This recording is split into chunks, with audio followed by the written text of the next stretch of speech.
Good evening, everyone, and we are welcome you to our today's research seminar. And today we will discuss a very important topic, making historicity, war memory, and the social life of the present. And this seminar will explore an important question: under what cultural, technological, and institutional conditions do immediate narratives become shared and lasting memory? As the war in Ukraine unfolds in real time across digital platforms, the boundaries between witnessing, narrating, and commemorating increasingly blur. This seminar reflects on how the present is being transformed into history, even as it is lived. Our speakers will examine how memory is produced under conditions of immediacy in Ukraine during Russia's full-scale invasion, focusing on institutional and civic initiatives that archive, curate, and shape emergent memory practices. And it is my pleasure today to introduce our speakers today. And Natalia Otrishchenko will present research on making historicity and how the narratives about ongoing war is explored, is presented as past while we are still living in conditions under the war. And our next presenter is Małgorzata Łukianow, and she will talk and present more about social media and the role of how the digital platforms and different formats become socialized and collectively mediated. And how the fast memory is and slow memory narratives are also presented in the topic of ongoing Russian full-scale invasion and Ukraine. So I am really happy and I am really looking forward to our today's seminar. I am really looking forward for our today's discussion. And before we start, I just want to also let you know that we will have following structure. Our two speakers will present and their presentation will last for about like 5-7 minutes. And then we will have some additional space for discussion, for different questions from your side, and we will be more than happy to hear that from you. So please, if you have any questions, just note them down, don't forget about them, and we are more than welcome to hear it. Okay, and now I will pass the word to our wonderful speakers. Natalia, the floor is yours.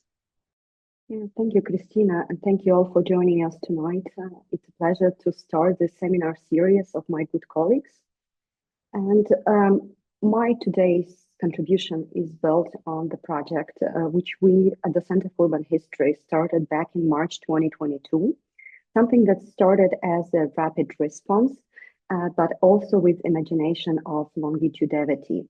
That means that back then, when the future was so much blurred and also our past was challenged, in the present we have to act with the vision as if our future still belongs to us.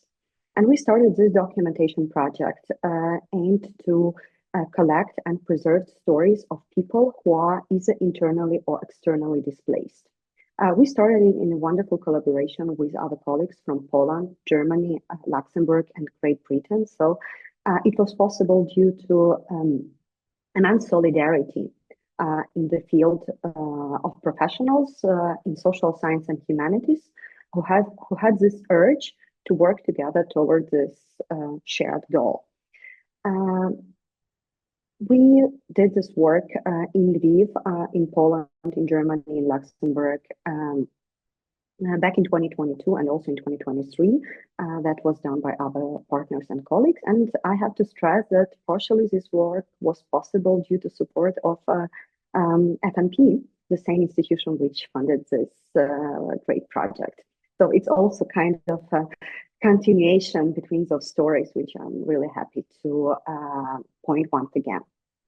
And other project that started in 2022, in 2024, get another round and another incarnation in more tight collaboration between the Center for Urban History, the Institute of Philosophy and Sociology of Polish Academy of Science, and also the Center of Contemporary and Digital History of University of Luxembourg. And together we started a second round of interviewing basically the same people with whom we conducted this documentation of first round. And for this second interview, it was possible for us to elaborate our questionnaire and focus not only on the documentation of changes in everyday life of people, lives which were heavily affected by Russian full-scale invasion, but we also added a new dimension. We also tried to study memory and study the things how basically other narration about the beginning of a full-scale war evolved from the distance of time. And also the third part of the interview that we designed was so-called evaluation part, when we tried to talk to our storytellers about the experience of interview itself. Because there were multiple discussions back in 2022 about the way how we can document and should we document at all living amid the war, living amid these numerous challenges. And it was possible for us to ask people about their experience of being interviewed in 2022 and also in 2024, about the way how they see their contribution, how they see archiving of the interview, and also possible usage of the stories. So basically, it was also part of our participatory design, as it was possible also to review the informed consent from both the first and second round. So we really try to design the environment where people choices matter and where they are in the core of the archival structure that we are trying to build together. So basically for this seminar, I will reflect on this mostly the second round of interviews and also mostly on this part, so-called evaluation part, when people shared why they joined this documentation effort, how they see their position in this documentation. Also, I will speak a little bit about the perception of time that they have. And also, as this topic of the seminar is about the historicity, I've proposed to think about the historical agency of Ukrainian society, which was once again enacted both through the response to a Russian full-scale invasion, but also through this multiple documentation initiatives. And ours is just one of many that exist in Ukraine. And finally, I will speak about archive and the importance of having archival settings for preservation of memory, but also kind of question what archive is, for whom, and what kind of community is developed around this archive, would be developed here and now, but also in the future. So I think it's all from my side to start, and I will pass to Małgorzata, and then we can have a more engaging discussion. Okay, thank you so much for this introduction, Natalia. So I will shortly introduce a little bit of theoretical perspective. So my background is in memory studies. I'm a sociologist by training, and I'm interested how memory is being created and what kind of factors influence that. Christina briefly spoke about our project Memory in the Making, and the question we are asking is how does memory emerges here and now? So we are not looking at the historical sources, we are not looking back in time in a way, but when you're scrolling Instagram, when you're looking on TikTok, so how these processes are a part of constructing and forming social memory. And the spontaneity, ephemeral nature of this kind of data. And this comes from the reflection. For me, I was involved in a lot of memory studies projects, but this is my first digital memory studies project. And it comes to the realization that you can't analyze collective memory without looking at the digital world. It's just impossible. If you just focus on the sources, sort of we think of offline, it's not the full picture. And thinking how much disinformation happens, how much politics of memory are being channeled through online platforms, it's just impossible not to look at it. And thus this gaze is directed towards online environments mostly. And this brings us to the question of representativeness, because memory is represented in this Durkheimian sense. It is tied somehow to social entities, such as a nation, such as ethnic group, such as any kind of social group that you can see in sociological perspective. And this discussion in theory is related to a few levels. And I think the most important right now could be this coming between, on the one hand, of Silvana Mandolesi and Andrew Hoskins. So Hoskins says essentially that because of this multitude of experience, there is no more sociality in memory. It's just a multitude of experience. It doesn't stand for any group. There is no the supra-individual level tied to this memory, because it's so changing. And if you think of how can Instagram influence national memory, this question becomes very hard because it comes and goes, it shows and is gone. And there are so many creators, and they are not like authorized institutions if you think of memory institutions. But on the other hand, if you look at the argument of another scholar, who's Silvana Mandolesi, she says, but this changing nature is the very nature of social memory. It doesn't serve the past, it serves the present. So all the emotional layer is supposed to be keeping us here tied together in solidarity, for example, in resilience. And I think these are especially important questions for example, Ukrainian society, how this kind of here and now documentation, ephemeral questions, helps us to develop social resilience and solidarity, and does it have this kind of potential? So to me, these questions in the research are viral. And if you think how this becomes memorialized, this was the example I usually discuss with my students on the digital memory class. So if you remember how many memes emerged around Ruski Военный корабль, etc. So today there is a Wikipedia site that is devoted to this situation. So it becomes sort of, maybe I'm not sure about institutionalization being the right word for this phenomenon, but it is being solidified. So all the memes, all this ironic, very often, because internet discourse is very often ironic, it's very often satiric, it's very often using a more lighthearted emotions in this sense, but not always, because on the other hand, if you watch news, documentaries, I'm talking to people also from outside Ukraine right now, how often do you see personal videos downloaded from TikTok as a part of a journalistic presentation? It's very often, but this memory is not curated. Nobody thought about what angle I'm using, what I'm showing. I'm just taking my phone and recording.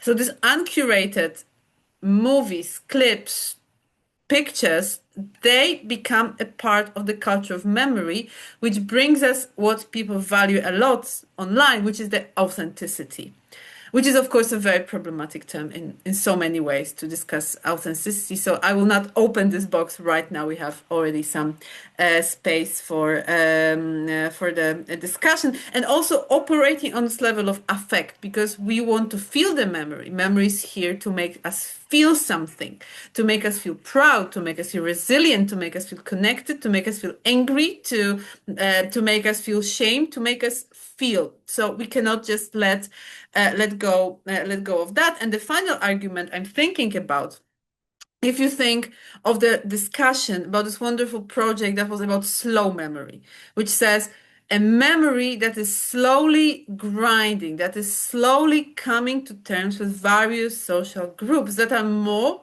represented in the social discourse or less represented, because we are trying to proceed slowly with all of them. Then we can include and make memories meaningful, because fast memories in this sense just focus on the biggest names, biggest events, biggest people that you can see. But there is another dimension to this fast memory that is online.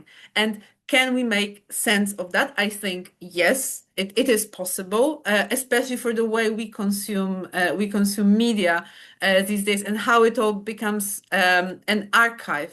Because why not take internet as an archive for itself? But about archiving, also Natalia is a great expert on that, and I think there is like a big field that we can discuss on this topic. So that would be all from me to introduce a little bit of this concept of fast ephemeral online memories under conflict and after Russia's invasion of Ukraine, and trying to show and bring forth also to the global conscience the suffering that Ukraine is under right now.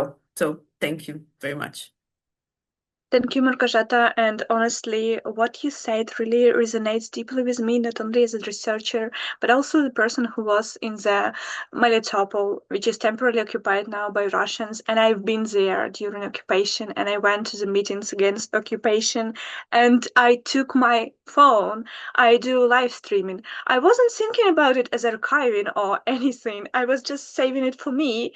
And it was my idea to show the world what is going on right now. But then, a year later, all national media took my live stream. My voice was shaking there. It was so terrible. It wasn't curated at all. But at that moment, it wasn't what I was thinking about. So yeah, it's really about what you are able to do right now. And sometimes we, journalists, bloggers, we just take our phone and do the photos or videos. So yeah, thank you. Thank you for highlighting this moment. And maybe I will continue on some of the observations that Małgorzata did. First and foremost about this idea of duration and what does it mean fast and slow in relation to, the involvement of event itself and also other projects which are part of like sometimes grant structures, sometimes some institutional planning, and sometimes it's something as just Christina told. It's something that you do because you have this inner urge to do something. And therefore, something that started as rapid response as other initiatives. So we had relatively small amount of time to plan it, but at the same time, because of this support and the network, it was possible for us to launch the project just in 3 or 4 weeks after full-scale invasion. This fast and slow, I think it's something that we have to unpack, and maybe we can use this seminar as also one of the spaces where we can talk about this duration and also this multiplicity of timelines that we have to navigate. Because there is a timeline of the war, which is now in its protracted stage, but we also have to remember how we construct the timelines even. And when is the starting point? For many people, it's a different one. It might be February 24th. It might be the 1st of March in 2014. It might be the 27th of February of 2014, depending on the type of the stories that you are narrating and also type of the memories that you are co-creating in a certain setting for a certain audience, of course. So maybe this idea of fast and slow is something that we can elaborate more. And also the duration of emotion. We discussed it a little bit, this idea of having the effect and also preserving the effect. And Christina, your example is just brilliant for that. Because we are collecting these stories of people in a certain emotional state. And also they have not only the content itself, but also this emotional landscape, which is preserved in those interviews. There is a number of hatred. There is also pain and sadness, but also hope and resilience and different type of emotional reactions, which are preserved in those stories. And they are created in certain setting, also in a certain emotional state. But then we are analyzing those stories in a different emotional landscape and in different emotional state. So what does it mean for us to transfer these complex emotions, which were preserved in a specific moment of time, into another moment of time, and also in another moment in the war, in another condition of the war? So I think it's another big point about authenticity and emotions, and what does it mean to preserve them in a certain moment of time, and also to analyze them in another moment of time, and also to consider this temporal distance between those two. Also partially about this idea of a present, which is also very present in our discussion. So I'm building on our broad present by Hans-Uli Humbrecht, and I developed the concept of violently expanding present in relation to experience of the full-scale war, when both past and future are consumed by this uncertainty and violence which is evolving in front of our eyes. And there are also different ways of dealing with this, because also I'm a sociologist by my background, and also a sociologist who's standing on the agency part in agency structure discussion. So I'm really curious to know what kind of tools people rely on and where they find resources to get out of these loops of this violently expanding present in order to reclaim both their past and their future. And also what is the role of documentation initiative and also their active part in this documenting their visions themselves as historical agents. And it's something that I also elaborated in one of my previous publications, this idea of being a historical agent, because I'm living through this type of experience, and this immediate historization of certain experience also means that it is possible for a person to transfer the modus of temporal perception into the future and see the moment of the present from this future perspective. So partially, I'm also developing ideas on psychological perception of time by Holowacha and Kronik back from the 80s. So those ideas of how people can actually see their life in the present from different moments in time, either in the past or in the future or in the present, and therefore evaluate this present experience building on this experience in the past or expected experience in the future. So as if the war is over and as if we are already creating this certain archival setting where we can assess this experience of the present from this expected moment in the future. Yeah, maybe those are my notes for now. And Goshu, would you like to continue? Yes, and what you just said, and actually what you began with as well. So, and what Christina mentioned, this intentionality of creating a source, like a historical source. So I don't think that over time and in history, people were intentionally, okay, there are, of course, writings of lives of big people, but so many things you come across in this very offline archives were not intended to be historical sources. And I also believe what Christina said, that you just take your phone in a very spontaneous act, because this is what you do these days when something you think important happens or something important happens to you personally. You just record it, you make pictures, you want to preserve or just keep the moment. And the question, and it's essentially this slow and fast memory. So what becomes included into the memory? Memory is always selected, so we cannot remember everything. Not every moment will be commemorated, no matter how many videos and TikToks and Reels we create. And this is the big question I would be asking myself, so we can see this multitude that Hoskins would say, the memory of the multitude, and when the sociality becomes. So when we see that this is like a shared collective memory, if what Hoskins says, we don't do this anymore, it's just the multitude. There is no representative memory for a nation, for a group, for a region, for a gender as well, for a minority, whatever minority you might you might have in mind right now. So will they be included or not? Even if we see thousands reels, but for example, thinking of the LGBTQA minority in Ukraine. So how does it get grounded into this memory of the conflict? Because I'm sure, and they are visual representations of this over the internet. And one more thing about these different timelines. So you also can say that it's embedded in the logics of social media platforms as well, those temporalities. So there is a very different sense of time when I'm posting something on Facebook and it's still on my wall, and then I can I can bring it back saying last year I did this. But if I do a reel or if I do something more ephemeral, it just goes and it's not there anymore. So I think there's also this kind of logics we're not thinking enough about, and there's not much we can do about this in so many ways.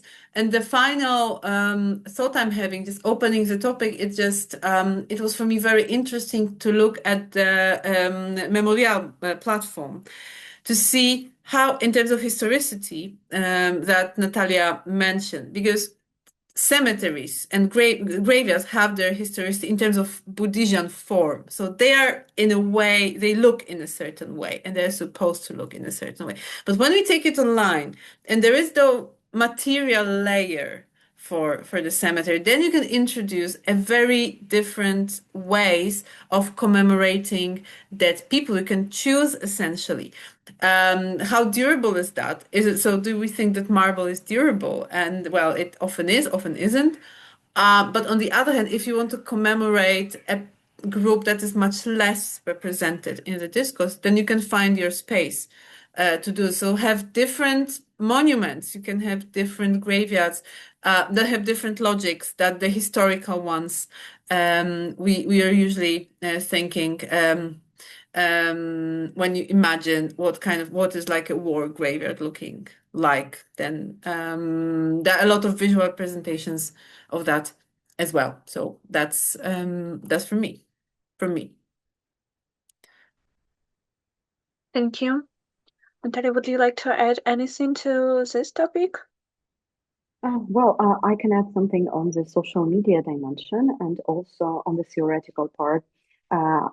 The way how it contributes to what Byung-Chul Han calls the crisis of narration, because of precisely the fragmentation of a story.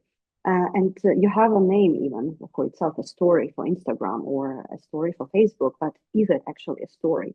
Is it actually a narrative in itself, or it lacks some essential parts of what is a coherent narrative, which basically creates this community? Because following Hans' first thinking, narratives are about communities, and they are designed to be shared. And if you share it on Facebook, with whom do you share? What kind of community are you creating, except of having these echo chambers around your personal brand or your institutional brand? So is it about this shared narrative? And therefore, I'm standing here more on the part of what Sherry Turkle, sociologist from MIT, calls reclaiming the conversation, and the idea of going back from digital into embedded. Once again, the war reminded us how embedded we are in multiple social structures. And even though each of us has a phone, and through this phone, we might be connected to distant places and also have very embedded experience of explosions somewhere outside of your immediate surrounding. But because we are so much immersed in this newsfeed, in those connections, it feels as if you are there. And it also might have very somatic reactions in your body. So once again, about this logic of digital platform, and what does it mean for this creation of community? What kind of community is behind each documentation initiative? Because back in late 70s, Ronald Greele asked a question about oral history. It called it a movement without aim. And one of the largest undiscovered part in oral history was basically the part that he said about what we might call imagined community behind the interviewer. Because if we also think about documentation and recording stories of witnesses, it's not only about the witness and interviewer, it's also about this imagined community which stands behind interviewer. It's also about those institutions which preserve those stories, and also about these future users who will assess these materials once they are disclosed. So my big question is also how people imagine this future disclosure and also these communities which will work at some point with those narratives. Whom they are addressing those narratives? Is it about like a general idea of Ukrainian community? Or is it about also specific regional communities, specific gender communities, professional communities? Is it about the classroom? Because many people refer to the experience of a classroom where their stories might be assessed by future school children who will learn about Russian-Ukrainian war. Is it also about excluding certain users from possible assessment of this material? So I think this idea of community is so crucial. And I'm also building on Michelle Caswell's idea of community archives, even though she's saying that every archive is a community archive, because it's about people who are using those archives.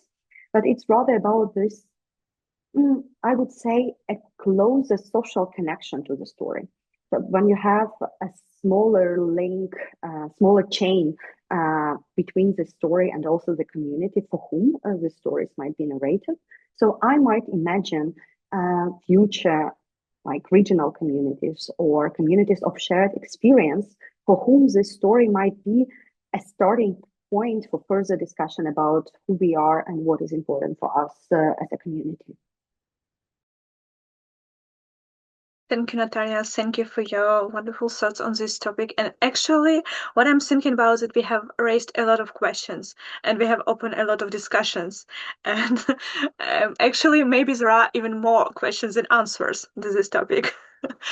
But I would really like to go into the discussion, and I would really encourage our participants to ask their questions. If you have any questions, just please write it into the chat or just raise your hand, and you will have the opportunity to ask questions. But first of all, I would also like to have this opportunity and to ask Małgorzata and Natalia some questions. And I know that you also already had somehow answered this question. However, I would like to hear it like more systematic way. How does real-time documentation reshape the very process of the historization?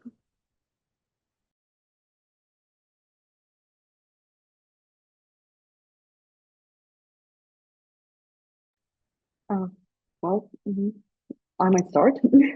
Yes, please. Go ahead. One of the ideas behind the first round of interviewing that we had in 2022 was this idea of immediacy, and also the need to preserve the stories of people before certain way of narrating event itself is constructed. And we built partially on experience of documenting Euromaidan and Revolution of Dignity when we recorded interviews with protesters during the protest itself. Because first and foremost, it showed you the multiplicity of assessments and also the way how people navigate through these uncertainties. And it was very interesting to see how certain narratives evolve. Even in April 22, for instance, this idea of battle for Kyiv emerged. Before that, before Russian troops were still in Kyiv region, it was rather perceived as a possible siege of the city. And then this idea of battle of Kyiv, and gradually people started to use the term, which they get probably also from this media narratives, which started to circulate. And also how people refer to their usage of social media and how certain images and certain stories that they gain from this constant immersion into Telegram chat and also mostly in this online communication, how it also shaped the way they perceive the war. So definitely this idea of navigating these multiple timelines and also trying to document these uncertainties was behind this documentation that we started. And also we as scholars, we were quite transparent that for us, it was important to create the sources for the future. And the idea of a future was quite visible in our thinking because this future was so much threatened. And therefore, when we communicated our initiative to possible participants, it was very important for us to say that we are going to archive these stories. So it's not a research project with like clearly cut hypothesis that we want to test now. It's rather the idea that we want to preserve the moment as it is lived through for the sake of a future assessment. And therefore, we already placed this modus of a future into our thinking. And also we share this with our storytellers. And for many of them, this idea of a future archive and therefore historization of the narrative that we are creating now was a very important motivational part in order to take part in this initiative. So I think this archiving part is something that also makes a huge challenge for us because it means also a disclosure of material at a certain point and multiple discussions of what to disclose for whom and why and when. And at the same time, we are immersed in this conversation already from 2022 when we took this obligation to create an archive and also to create a possibility to disclose it and also have a safe environment where those stories might live.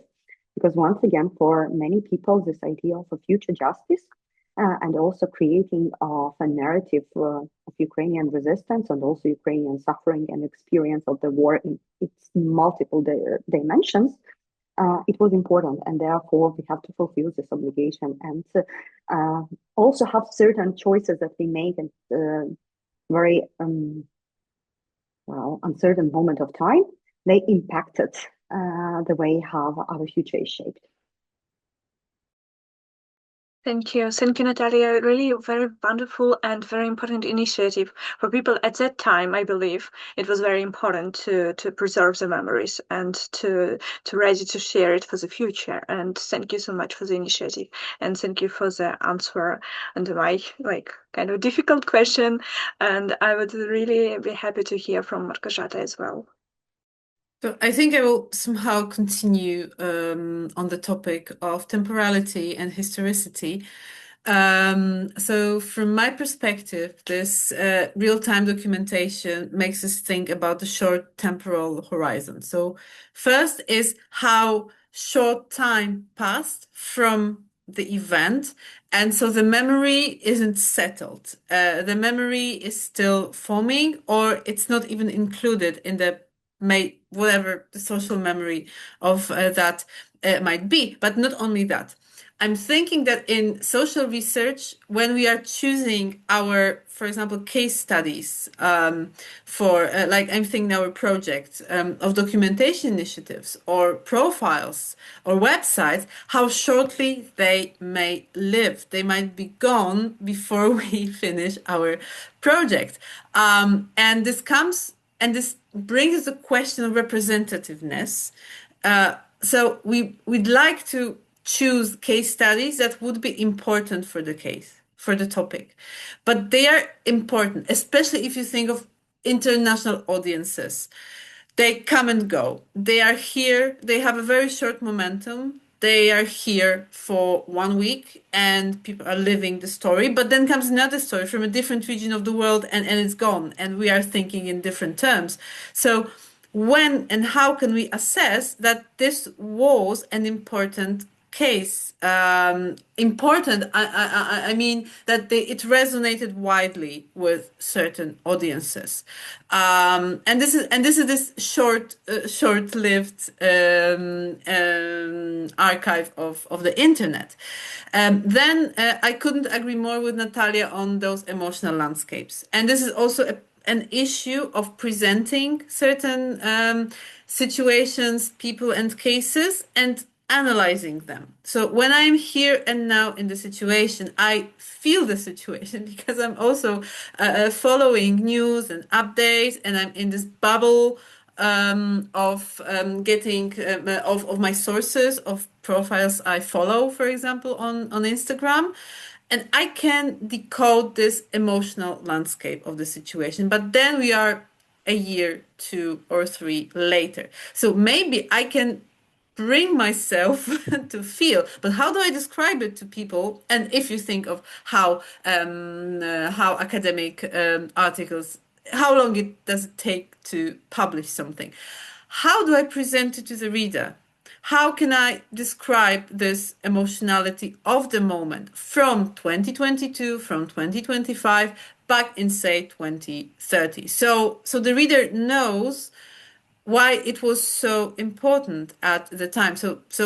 And I don't have an answer to that yet, I must say. I think it really requires certain autoethnography at some point, and this whole thinking of emotional landscapes. There are already brilliant works on that, or emotional climate of certain decades, that I'm thinking might be here, and maybe it just doesn't last. Maybe then something happens afterwards, and the understanding of the situation changes, and it's so very different. And this, I think, brings us to thinking that we have this theoretical concept, like the Assmann's archive, memory as an archive. So with the stable elements of the past that are not to be changed, but it's not quite so. We might say that is there any pillar that cannot be changed for this memory? Or is there already something? Maybe that's a question to Natalia, to Christina, to the audience. So do you see elements of the memory of Russia's invasion of Ukraine that are the pillars for the memory right now? I don't think we are at this point yet of this slow memory process, which is very risky at the same time, because what if someone gets behind and is not included, and the river flows and someone stays behind and was not included? So that's from me. Thank you. And actually, the problem of the issue of the representation in memory is really very urgent and important. We really need to make sure that nobody is behind and everyone's point is included. And I mean, every identities are included as well, because it's something that really should shape our policy of memory, I believe. If there are any questions from the audience, please just jump into our discussion and raise your hands, or just type your questions into the chat. And I have another question for you, Natalia and Małgorzata. As we were talking a lot about the future and the future of Ukraine, future of this memory that we are trying to archive in now, looking ahead, and what do you think, which of the current practices of documenting and narrating the war have the greatest potential to shape Ukraine's long-term culture of remembrance? Because what we are talking now is about present and about these immediate forms. But if we're thinking about long-term culture, what's your thoughts on it? Well, I believe in small steps and small actions which are actually shaping our memory. And only those projects which are, well, doing this very routine work of describing the materials that they are collecting, creating a certain sets for that, enabling people, like creating even the setting for others at some point to assess this material. It's already a huge part of work done for the future. We are discussing now also in Ukraine, do we have a standard for metadata to describe interviews? Does every interview has a passport? Does every interview has like this very general description of when and by whom and where it was recorded? And without these very simple things, you cannot assess the quality of the material. And also, if we think about the world of multiple fakes and general distrust in science, it is so important to have these very basic things in hand. And therefore, I'm always advocating for this very routine and small tasks, which are crucial for those materials to remain in the future. Because I believe that so many initiatives, unfortunately, that emerged in 2022 did not exist anymore, because it was like a grassroots initiative of a group of people which came together, and then they, each of them had their own trajectories in life. And if you do not have this work done, if you do not have these very general descriptions of files that you created, then unfortunately this archive will never be used. And therefore this multiple efforts that you invested in creating the sources, well, they would be wasted. And therefore, to create an interview or create a source is only a first step. Then you have so many other steps to describe it, to preserve it, to think about formats and also the technology behind that. Would it be possible to open those files? Think about, well, the duration of like CD-ROMs and flash drives and the other technologies which we take for granted now. But would it be possible to work with these files in 10 years? Do we creating certain infrastructures in order to, well, open these zip files, open these HTML files? We might have them, but, well, we never know whose servers we are, so preserving these materials on. Think about, well, we are discussing this technology, which is often privately owned. If you think about Facebook and algorithms which rule the social media, so many people are not aware of the way how these algorithms are operating, but also where this data is stored. Is it about like Google Drive? Is it safe enough to have it there? Will you have access to this Google Drive in 10 years? So thinking about this very small and practical things, I think it's so crucial for the future of every documentation and every memory project.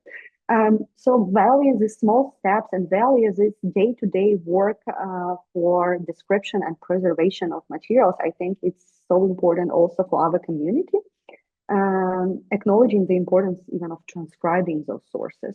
And sometimes having them in written form, it's also like one step ahead for the future of preservation. And finally, I think we are talking a lot about communities. So I'm thinking about this community for whom we are creating that and with whom we are creating those archives. Imagine this community in 10 years, who will be there and who will and will not have access to these materials. If those materials are preserved somewhere now in European Union and maybe Ukrainian male scholars are not allowed to travel there, would it be possible for them to work with these materials? So these very practical questions, going back to them, I think it's always important in this big discussion that we might have about future and community. So put them back to the ground and operationalize them, what we might put in sociological terms. Yes, thank you. I also believe that there are a lot of really good initiatives that unfortunately are not longer with us just because of lack of this very important operational task that there was need to fulfill.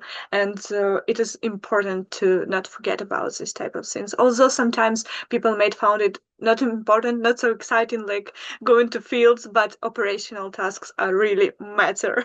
Thank you for highlighting this. Thank you. Małgorzata. Yes, I would also like to say that this is such an important thing to keep in mind, that will we be able to open certain files in 10, but if we think of archives, let's say 100 years, right?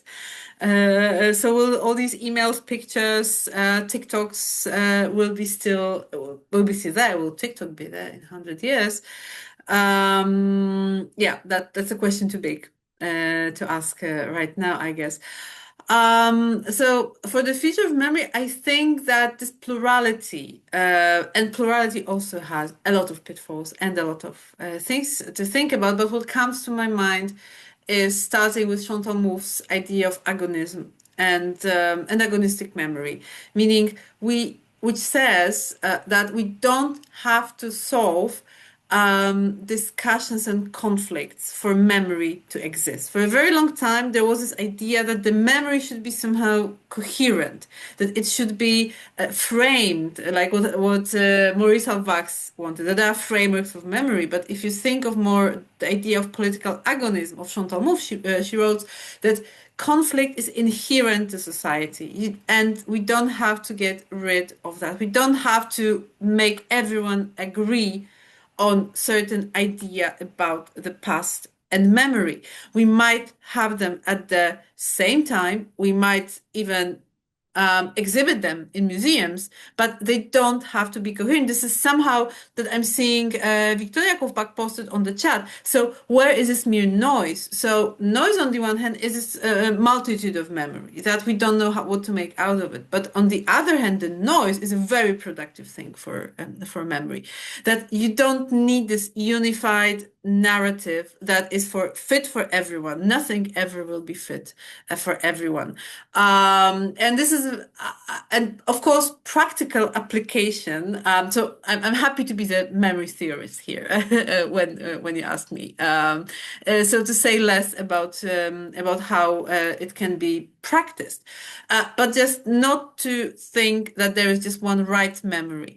And this brings us again to idea that that I started with, but I will unpack it a little bit right now, perhaps with the authenticity, because authenticity can be so much like symbolical violence. So what's authentic? What's the authentic feeling for something? What was the authentic version of the events? And for whom is it authentic? To whom it appeals? So I think just this interplay of plurality, authenticity, and agonism, I think it's very productive. And also, I'm trying to see memory as a productive resource for the society, in a way that it's not a container for traumas, not only, but something that keeps people resilient, something that helps people survive, that can be mobilized in times of hardship. And it's also mobilizing for people for collective and individual action. So that would be my seeing of the situation. Thank you. And if I may, I will read the whole comment from Victoria Kovpak. It's really a lot of brilliant thoughts there. I would like to express my sincere gratitude to the speakers for organizing such a timely and vital discussion. Thank you. This seminar is incredibly important for us as we navigate the complexities of memory making during the ongoing war. I believe the transition from the immediate narratives to durable memory happens when civic and economic institutions transform into active memory agents. Commemoration today isn't just about digital museums or archives. It's about how local craft businesses, educational institutions, and creative hubs embed these narratives into their daily operations.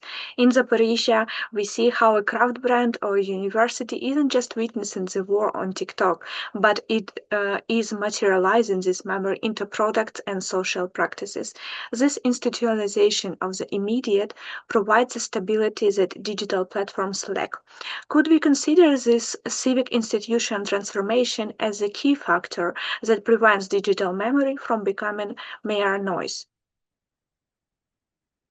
Thank you, Victoria, for sharing the experience. And just to bring a little background, Zaporizhia is frontline city, and it is attacked very heavily every day. And people still continue their everyday lives there. Our educational institutions, especially the Zaporizhia National University, they still continue working and doing research and educate people. So this question is really very important, and this experience is also important to highlight and to show. And if you have any thoughts on Victoria's comment, can you please be so kind to share your thoughts as well? Thank you, Victoria, so much. And despite the fact that I am an agency-oriented sociologist, I also believe in institutions, and also agencies can be durable when they are institutionalized. And therefore, building a working institutions, but institutions can be also a violent one. Of course, we do not have to sacralize this issue, but when the institution is an open institution, an inclusive institution, it can be a backbone for societal duration as well.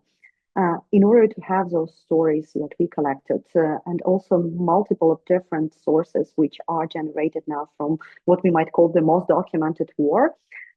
It is the name of a symposium, annual symposium that we held in Lviv. In order for those materials to be preserved, we need certain reliable institutions. And those institutional landscapes and these institutions are so obvious So those are universities, those are libraries, those are museums. There is no need to reinvent something. I think what we have to do, we have to bring new life into this institutional structure which is already there, and support what has already this duration. And therefore, I do believe also in this public and private partnerships, and also this mutual exchange between institutions, which are state-funded, like universities, and also some local initiatives, grassroots initiatives, which might collect these materials and to look for a place where to preserve them, where to make a home for these memories for the sake of the future. And I think we have more questions in the chat, so we will react on them as well. Yeah, we do. Thank you, Natalia. So Amanda also sent us a question. In an exercise such as is this, preserving a set of memories, how does a person, whether a member of a community or a professional such as a psychologist, cope with the fact that so much social media is manipulated by bad faith actors? This is what also brought me to thinking and kind of gravitating towards thinking of digital memory, because there is so much bad influence, disinformation, and also misuses of images, interpretations that are not organic in the sense that it was not created by original users of platforms. It was there to be manipulated. So I think this is first and foremost why it's such an important field of study. And well, as a scholar, this would be my answer. We have to go into that, get in depth, study, especially in the context of memory, disinformation related to so many topics. There was a huge disinformation and a lot of online content right after Russia's invasion in Ukraine related to the Polish-Ukrainian past on Volhynia. So that literally people were afraid of refugees from Ukraine coming to Poland. It was so wide, and it was of course emotional. It was playing on identities, like cleavages of us versus them. It was a very, very classic case. It's still happening these days, of course. So I think this also knowing history and our project that we are, that the goals we are having in our project is just to, the more you know and you've been in touch with memory of this war in Ukraine, in Poland first, let me speak from this perspective. The more you know what can be untrue about it. Because it always surprises me to a great deal that even if this war is happening just a few hundred kilometers from Warsaw, it's still so invisible these days, very often. So I think that would be a certain vaccination to this situation, and yeah, just agency, what Natalia said. So many Ukrainian researchers and journalists, they're also activists for memory, and they're doing a wonderful job of wearing so many different hats at the same time. So they're navigating their professional lives, they're navigating social activism, they are trying also to have personal lives that are organized in this situation. So following people who do the right thing as well.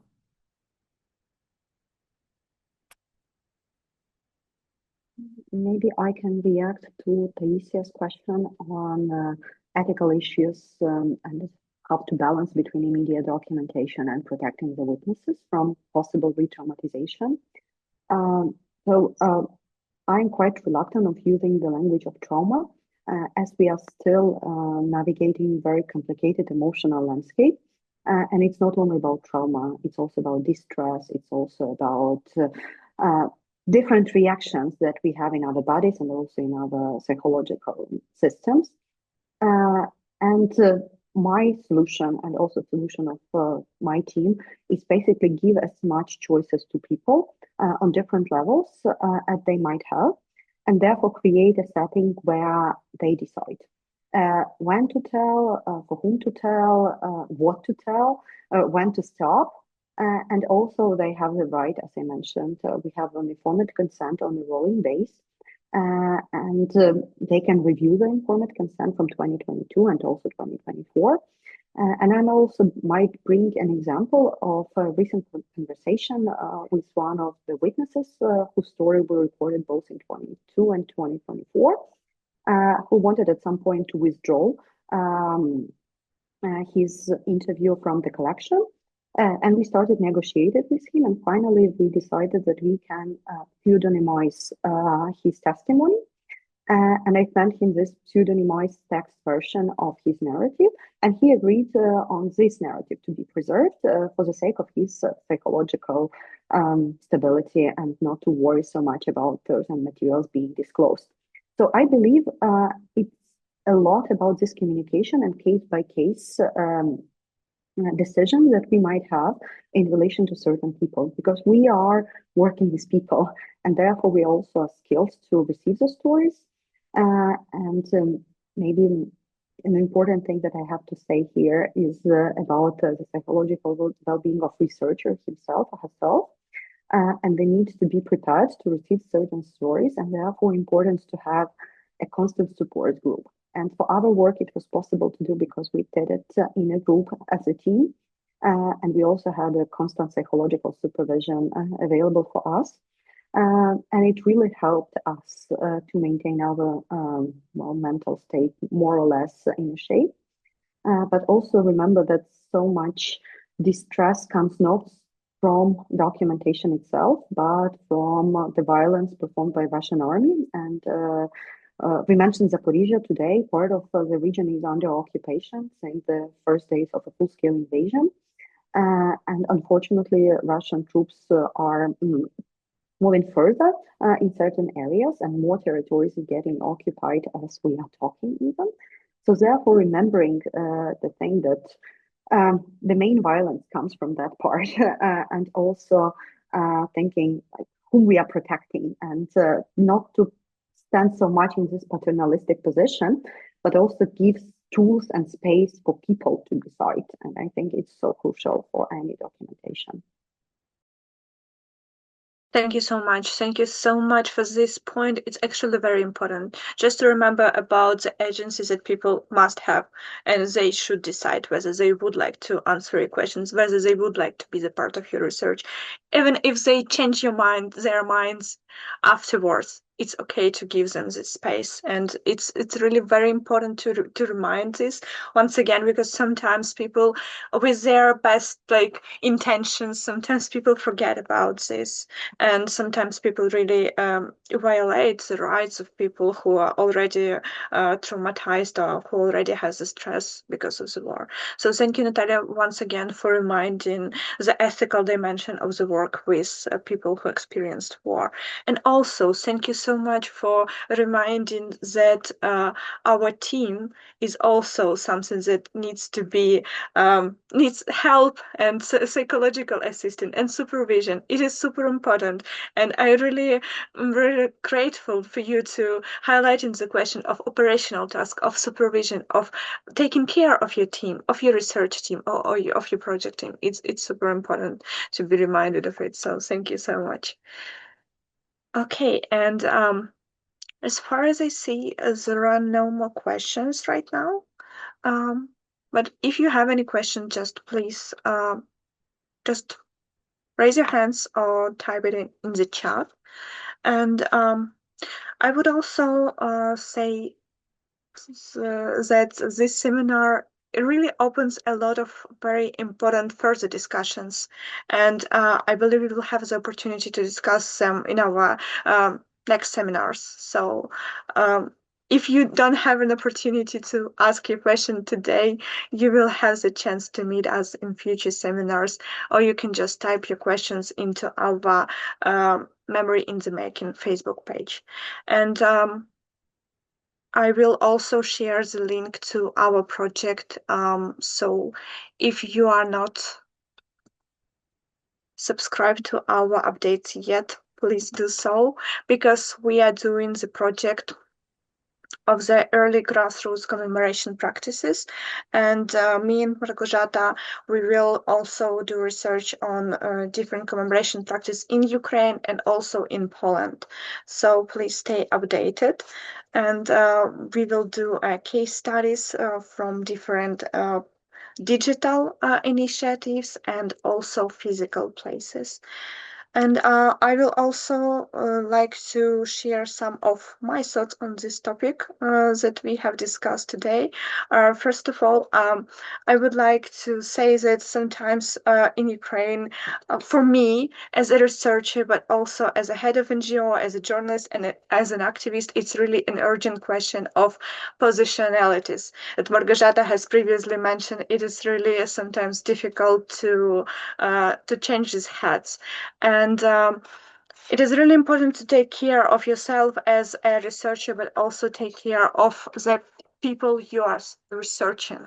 And it is also very important to give them space to decide and to choose whether they would like to be a part of your research or not, whether they would like to be there as anonymous person or not. And it's also very important to remember about the safety issues, because Russia is working as well, and they really do their study, unfortunately. And some of the research may cause problems for the people that are activists. So it is also very important to be aware of this. I also make some notes from your speeches, Małgorzata and Natalia, and I really like the idea that people's choices matter, and participatory design of this project is very important for how memory is being created and how memory is being preserved.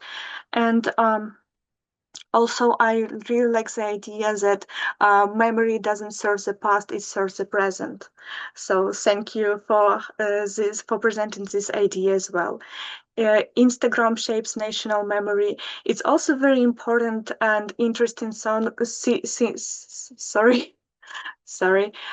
Instagram shapes national memory. It is really intriguing and interesting thought to think about later, and maybe to reflect on this in our future projects as future seminars as well. And the issue of authenticity and how it could be how it should be described into our social media archives or into our social media practices of memorialization. And I also really I think that idea of being historical agent and in our future, in our, oh my God, sorry. Yes, the idea of being historical agent is also, I think, very important for Ukrainians nowadays and for Ukrainians back then in 2022, because when we were thinking about Russian invasion, and from the very beginning, every one of Ukrainians were involved into this process, and everyone was thinking about the future and how can we contribute into the future and how can we preserve the memory of what is going on and how everyone was involved and how it was important for people to remember these initiatives.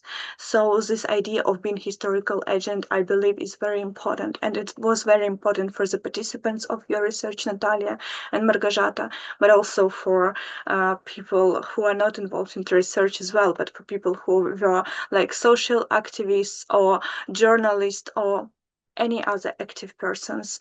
So I believe is very important, and the research in memory is really important, especially taking into the consideration that Russia is also doing a lot of disinformational activity, and we need to study more the memory, how it is curated, how it is how we can navigate this difficult issues into our everyday life. So thank you very much. And if you have any main theses that we can share with our audience before we say goodbye, I would be really grateful for you to do so. I will maybe just point out shortly and do a little bit of advertising at the same time. So I think there is still way more to talk about emotions and their role in shaping memory. Our next seminar that will be more or less, that will take place in more or less 2 months, I think. So stay in touch. It will be about how online communities feature certain emotions and amplify certain emotions in relation also to memory. It will feature Maja Sawicka from University of Warsaw and her research on emotionality online.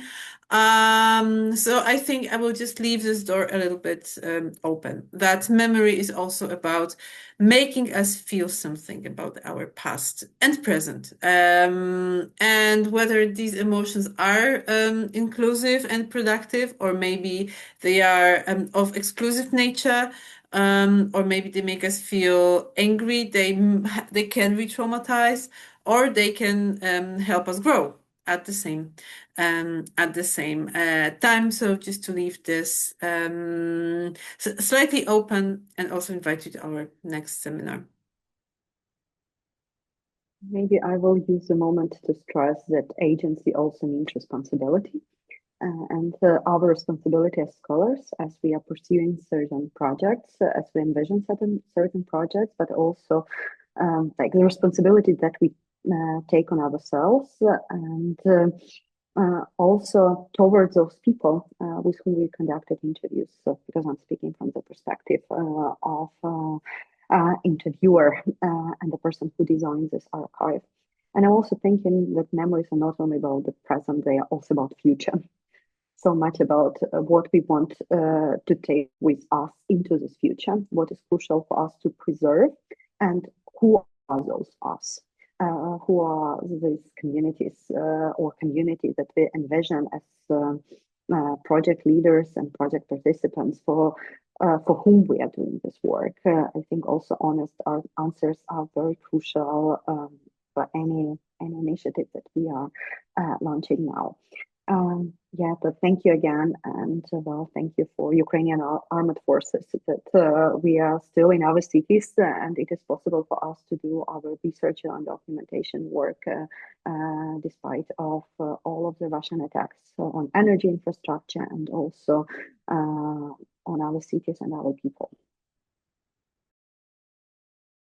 Thank you. And I would also like to thank Foundation for Polish Science for funding our project Memory in the Making and for supporting our mutual initiatives between Ukrainian researchers and Polish researchers as well. So, and also thank you, Natalia. Thank you, Małgorzata, for your brilliant ideas and for your speeches on this topic and for the important projects that you are doing nowadays. And you're really helping us to understand more of memory and how memory is shaping and producing nowadays in Ukraine during the full-scale invasion. And also, I would like to say thank you for our participants who joined us today, who asked different questions and who raised different important issues. Thank you so much for finding time and place to visit us today, and I'm looking forward for our next seminars and our next events. Stay tuned. I shared the link in the chat, so please join us. Thank you. Thank you. All the best, and see you at the next seminars.